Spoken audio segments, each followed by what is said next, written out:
নমস্কাৰ ফেচবুক লাইভলৈ মই আপোনালোক সকলোকে আদৰণি জনাইছো চাওঁতে চাওঁতে 2024 চন অৰ্থাৎ 2024ৰ বৰ্ষই মেলানি মাগিব উপক্ৰম হৈছে আজি 26 তাৰিখ 5টা দিন পিছতে আমি 2025 চনক আদৰণি জনাম নৱবৰ্ষই নতুন সংকল্প কঢ়িয়াই আনে নৱবৰ্ষই নতুন আনন্দ নতুন উৎসাহ কঢ়িয়াই আনে মই আশা কৰোঁ 2025 চনৰ বৰ্ষটি অসমৰ বাবে এটা অতি উজ্জ্বলতম বৰ্ষ হওক আৰু আমাৰ সকলোৰে জীৱনলৈ সমৃদ্ধি আহক প্ৰতিজনৰ জীৱন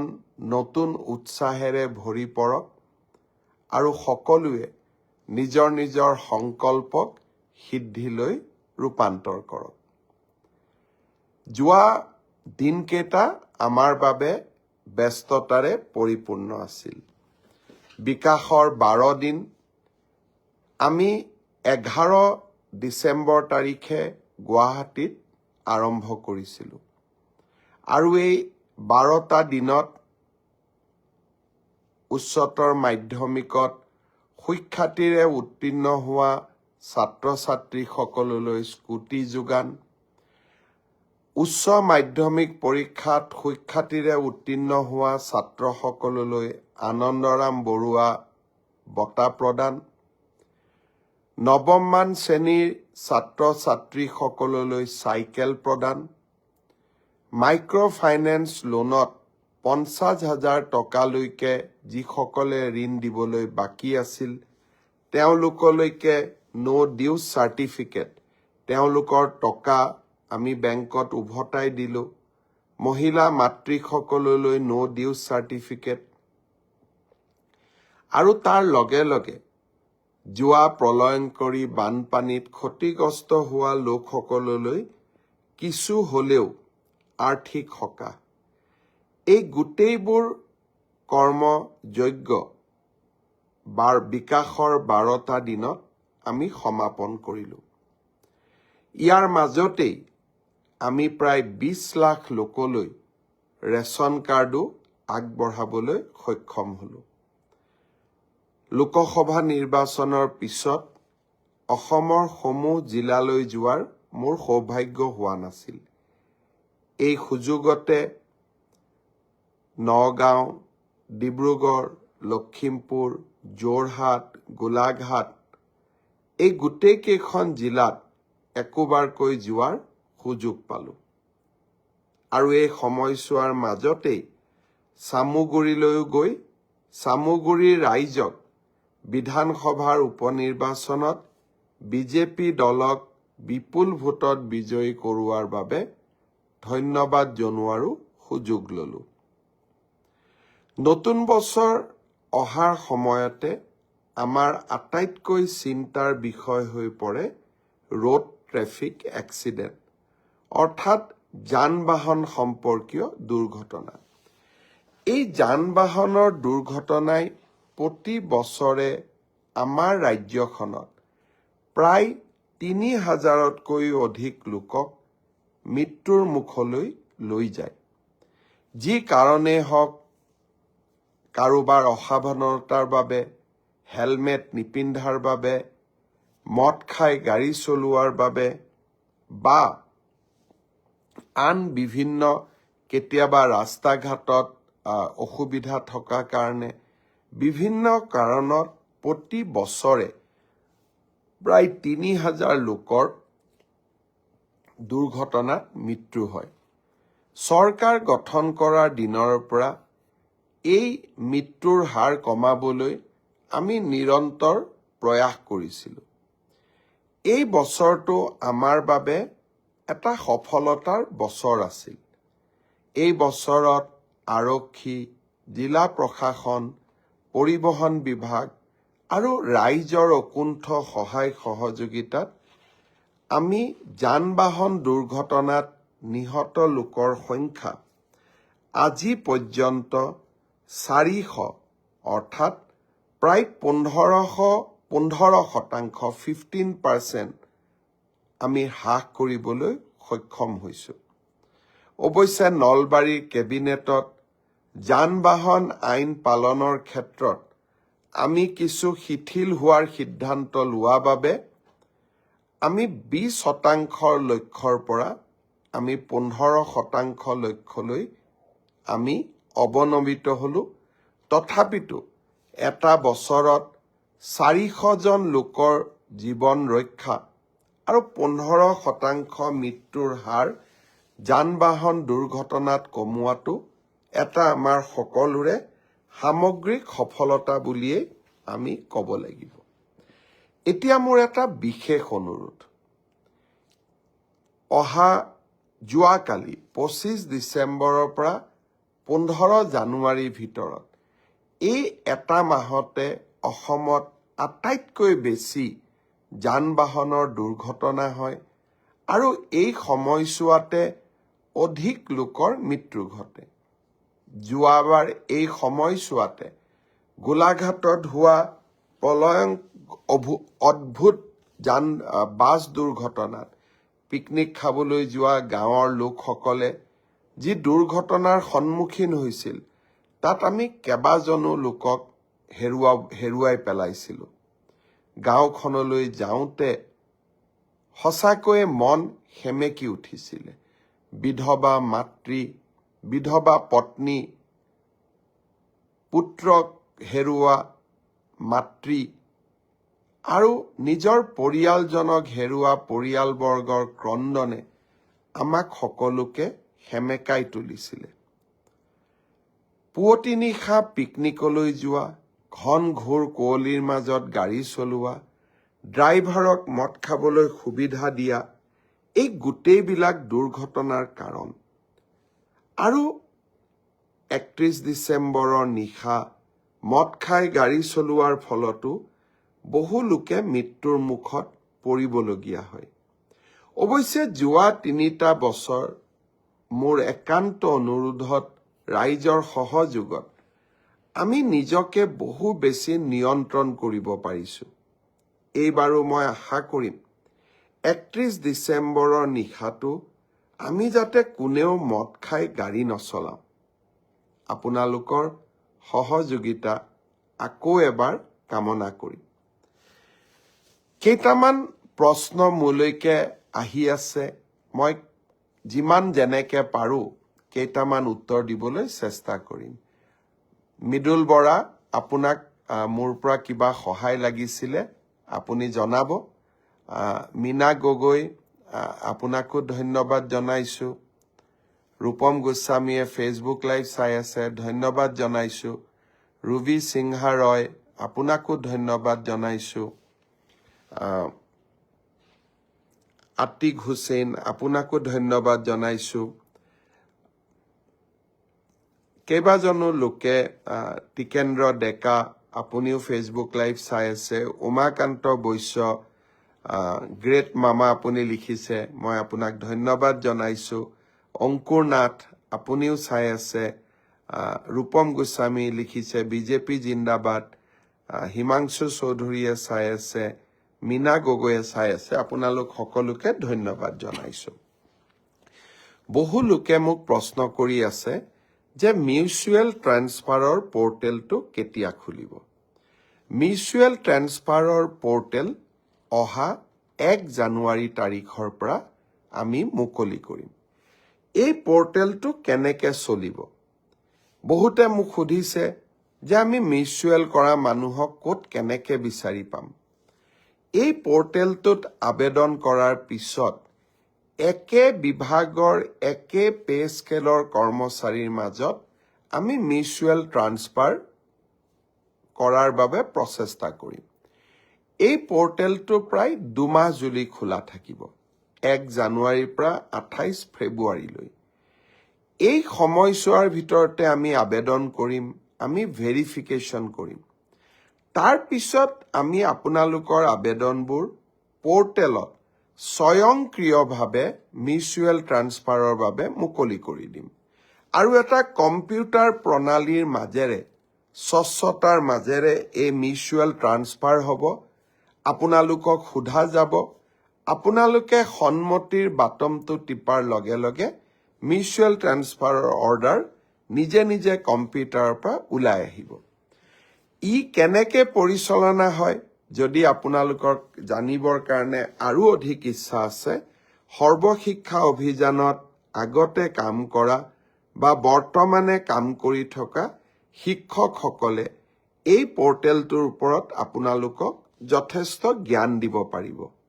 অহা 1 জানুৱাৰী তাৰিখে এই পৰ্টেলটো আমি আনুষ্ঠানিকভাৱে মুকলি কৰি দিম। ইয়াৰ পিছত মোক সততে সোধা প্ৰশ্নটো হৈছে যে মুখ্যমন্ত্ৰীৰ আত্মনিৰ্ভৰ অসম অভিযানৰ দ্বিতীয় পৰ্যায়ৰ আবেদনৰ প্ৰক্ৰিয়া কেতিয়া আৰম্ভ হ'ব?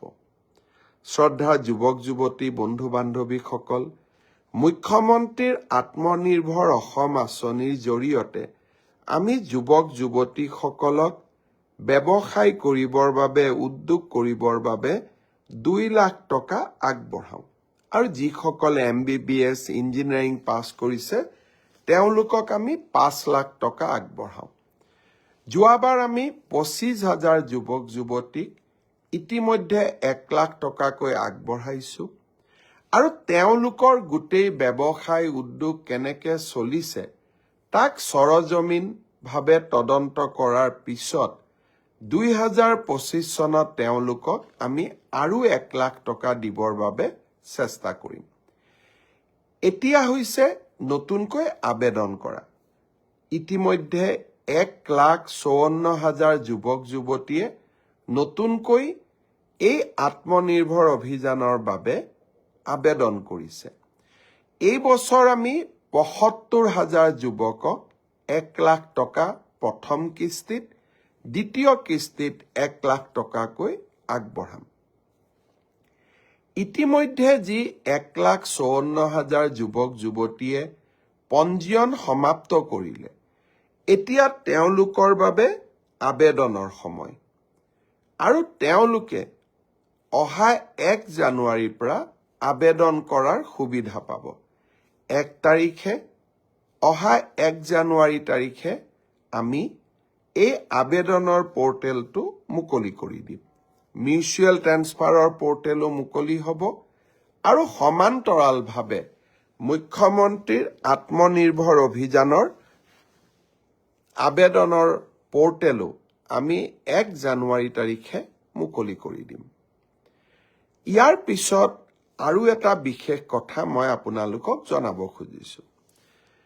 লখিমপুৰৰ কেবিনেটত আমি এটা বিশেষ ঘোষণা কৰিছিলো যে ষ্টেট বেংক অৱ ইণ্ডিয়া আৰু অসম চৰকাৰৰ মাজত আমি এখন বুজাবুজিৰ চুক্তি স্বাক্ষৰ কৰিম, যাৰ জৰিয়তে কোনোবা চৰকাৰী কৰ্মচাৰীয়ে কৰ্মৰত অৱস্থাত যদি মৃত্যুমুখত পৰে, তেওঁলোকে 5 লাখ টকাৰ পৰা 10 লাখ টকা তেওঁলোকৰ পৰিয়ালে অতিৰিক্ত লাইফ ইন্সুৰেন্স পাব। চৰকাৰৰ পৰা পোৱা সহায়ৰ উপৰিও দুৰ্ঘটনাজনিত কাৰণত মৃত্যু হলে 1 কোটি টকা পৰিয়ালটোৱে পাব। আৰু যদি দুৰ্ঘটনাত পাৰ্মানেণ্ট ডিজেবল হয়, তেতিয়াও তেওঁলোকে 70 লাখ টকা তেওঁলোকে পৰিয়ালটোৱে লাভ কৰিব। লখিমপুৰৰ কেবিনেট সিদ্ধান্ত হোৱাৰ পিছত আমি বেংকসমূহৰ লগত নিৰন্তৰভাৱে আলোচনা কৰিম। অহা 1 জানুৱাৰী তাৰিখে নতুন বছৰৰ আৰম্ভণিতে state bank of India, union bank of India আৰু আন কেইবাটাও বেংক য'ত নেকি আমাৰ চৰকাৰী কৰ্মচাৰীসকলে দৰমহাৰ লেনদেন কৰে, তেওঁলোকৰ লগত আমি বুজাবুজিৰ চুক্তি স্বাক্ষৰ কৰিম। অৰ্থাৎ 1 তাৰিখৰ পৰাই এই কেবিনেট সিদ্ধান্ত কাৰ্যকৰী হ'ব।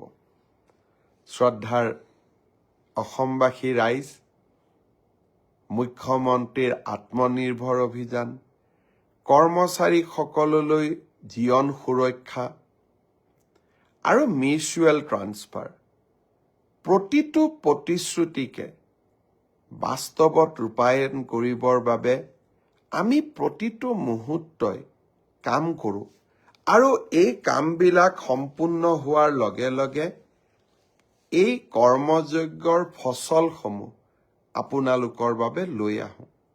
অহা 1 জানুৱাৰী দিনটোত এনে 3টা কৰ্মযজ্ঞৰ ফচল আপোনালোকৰ ওচৰলৈ মই লৈ আহিবলৈ চেষ্টা কৰিম। শ্ৰদ্ধাৰ ৰাইজ, অহা 31 ডিচেম্বৰত মিছন বসুন্ধৰাৰ আবেদনৰ সময় শেষ হ'ব। এইবাৰ মিছন বসুন্ধৰাত আমি চেষ্টা কৰিছোঁ যাতে অসমৰ শিক্ষানুষ্ঠানসমূহ, ক্লাবসমূহ, সাংস্কৃতিক অনুষ্ঠানসমূহ, আমাৰ মন্দিৰসমূহ, নামঘৰসমূহ, এওঁলোকে যাতে য'ত আমাৰ এই অনুষ্ঠানবোৰ আছে, এই মাটিবোৰ যাতে আমি ম্যাদী পট্টা কৰি ল'ব পাৰোঁ। তাৰ কাৰণে আমি কেবিনেটত সিদ্ধান্ত লৈছিলোঁ যে লগে লগে পঞ্জীয়ন নম্বৰটোও নালাগে। যেতিয়ালৈকে আমি মিছন বসুন্ধৰা শেষ কৰিম, অৰ্থাৎ আবলটনৰ বাবে আমি সাজু হ'ম, য'ত নেকি প্ৰায় 8-9 মাহ সময় লাগিব, এই সময়ছোৱাৰ ভিতৰতে পঞ্জীয়ন নম্বৰটো সংগ্ৰহ কৰিলেও হ'ব।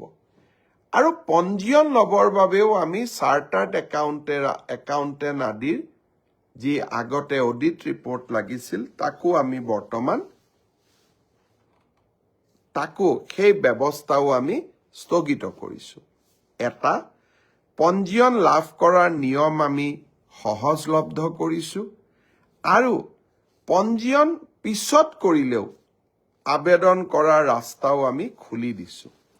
মই সামাজিক অনুষ্ঠানসমূহক এইবাৰ মিছন বসুন্ধৰাত অহা 31 ডিচেম্বৰৰ আগতে আবেদন কৰিবলৈ পুনৰ এবাৰ আহ্বান জনাম আৰু এই প্ৰচেষ্টাত সহায় কৰিবৰ বাবে আমাৰ মন্ত্ৰী, বিধায়ক আৰু আমাৰ জনপ্ৰতিনিধি বা সমাজ সেৱিক যিসকল ৰাইজৰ লগত কাম কৰে, তেওঁলোককো মই এই ক্ষেত্ৰত আমাৰ সামাজিক অনুষ্ঠানসমূহক প্ৰেৰণা যোগাবৰ বাবে আহ্বান জনাম।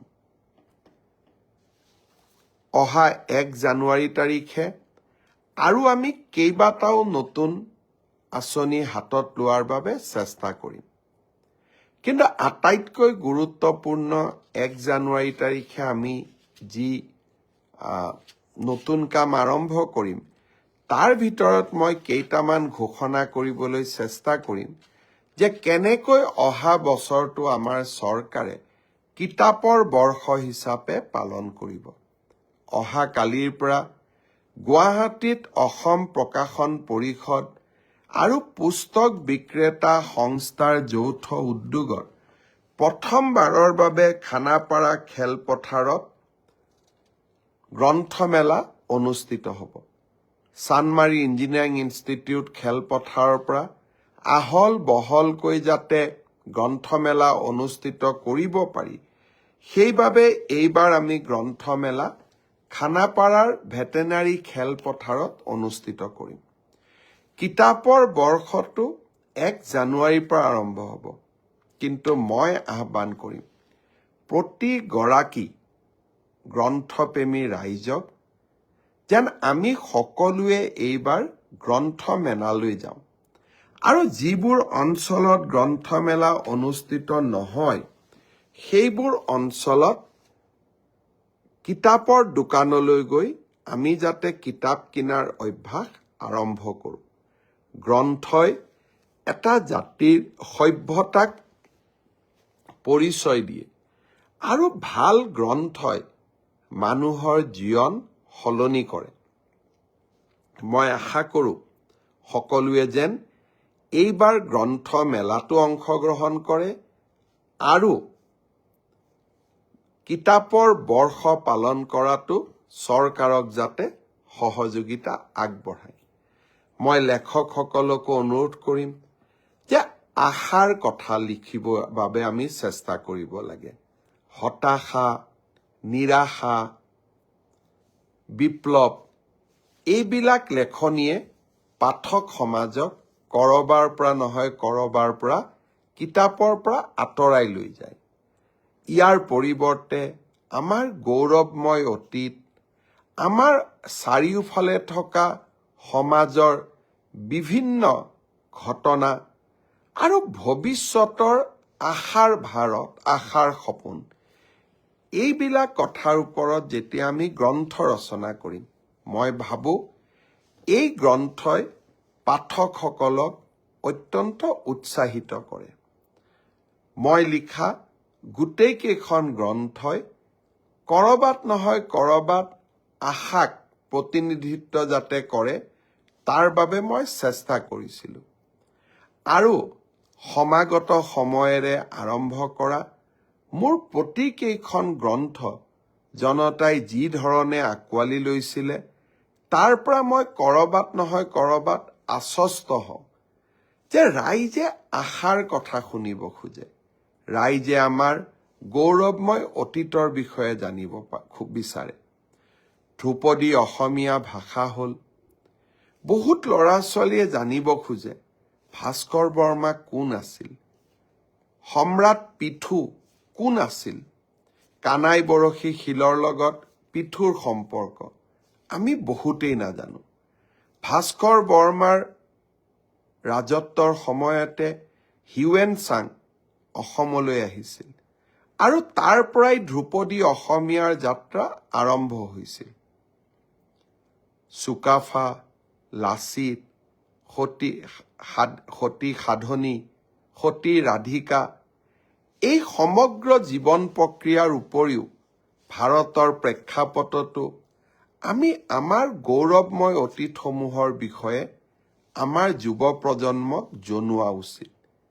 ব্ৰিটিছৰ শাসনৰ সময়ত কেনেদৰে ঝান্সী ৰাণী লক্ষ্মীবাইৰ পৰা আৰম্ভ কৰি মণিৰাম দেৱানলৈ আমি কেনেকৈ সংগ্ৰাম কৰিছিলোঁ আৰু সমগ্ৰ ভাৰততে এনে মহান নায়কসমূহৰ জীৱন কথা লুকাই আছে।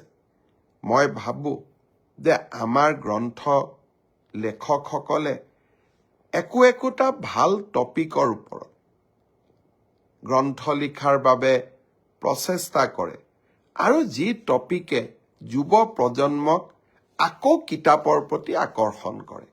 মই কাকো পৰামৰ্শ দিয়া নাই উপন্যাসৰ থিম কি হ'ব, গল্পৰ থিম কি হ'ব, আপোনালোকে নিৰ্বাচন কৰক।